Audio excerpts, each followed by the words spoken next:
All right, everyone, you can now move us closer towards globalism by using FedNow, the U.S. government's new system to allow literally anyone to get an app to transfer money between banks and vendors. Yay, how lovely. See, here's the problem.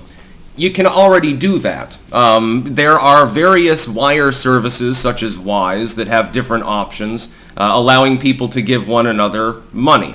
So FedNow is effectively technologically redundant. So why would the government create a centrally funded, redundant system that now competes in what had been at least a semi-private, although highly regulated banking market? It's quite simple. It's a step towards central bank digital currency.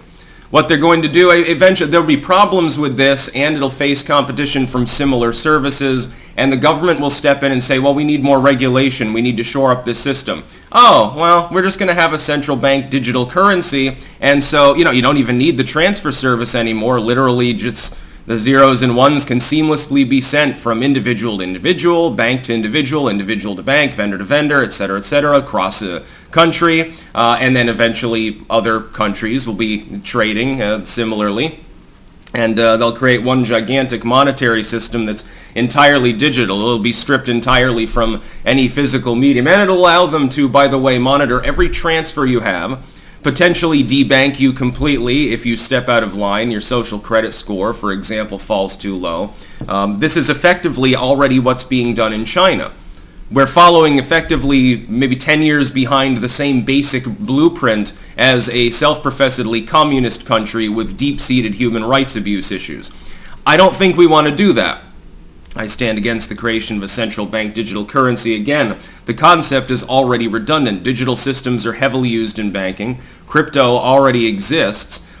What's the point other than authoritarianism? It doesn't serve any further pragmatic role. I guess the idea is like transfers between banks can take a little longer. This makes it instantaneous. Who cares? We haven't suffered. Have we really ever suffered as people in undergoing banking the way it currently operates? Especially again in the app generation with 1,000 different apps and programs and shit like that that you can use to facilitate the process at a very small cost per transaction. It's not that difficult. Have we suffered any significant detriment from the current system? Hell, I can remember when banking was, paper checks and shit like that. It was not particularly digital back in the 1990s. It wasn't until the end of the 90s, early 2000s that really it becomes much more of a thing. Hell, I can remember when the general store in my town still had those old manual cash registers. They weren't electronic. They were like old school, like early 20th century, like typewriter fucking things. It was very strange. I can remember when people didn't use their smartphone for calculating. They had an actual calculator. The big old clunky ones with oversized buttons, so big that an old person could use them. I remember those days. Things seem to be fine. I didn't see any problem. Of course, now the genie is out of the bottle and there's no going back, but can we not open the next genie bottle, which is, going to lead us further into authoritarianism? We already see debanking as a problem. In fact, the only problem that we do see right now in the modern banking system is political attacks on people to try to debank them already in the absence of such a centralized system.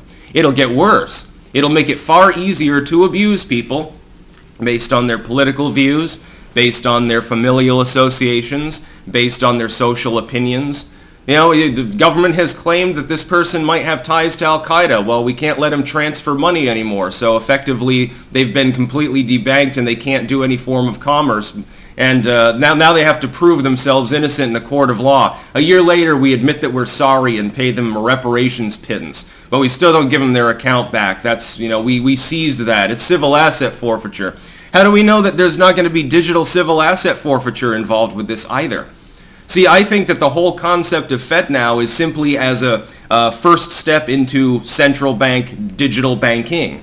That's what their goal is. They want one central currency and one central hub and one centralized system. They won't even have to bribe corporations anymore to get people debanked, which I guarantee that they already do. They already pay off banks or threaten them in order to get them to let loose certain clients that are considered beyond the pale. Do you think that there hasn't been Fed involvement in some of those cases? We know they've been involved in algorithmically demoting and banning people in the public square, violating their First Amendment rights. So why not their right to privacy and their ability to engage in commerce, the free market that was near and dear to our founders, the right to have property, etc., is enshrined in our civic code.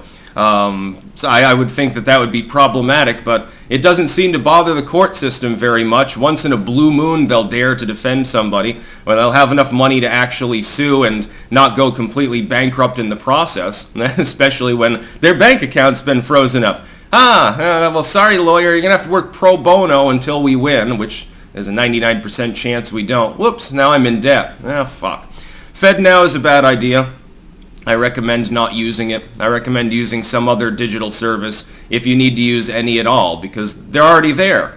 The function is already there. What's the point of using the government? I guess they'll insure the transactions more, so they'll charge a lower fee. The government will effectively rob you your tax money in order to have feeless transfers just to outcompete the private marketplace or something like that. How wonderful. That's about all. Peace out.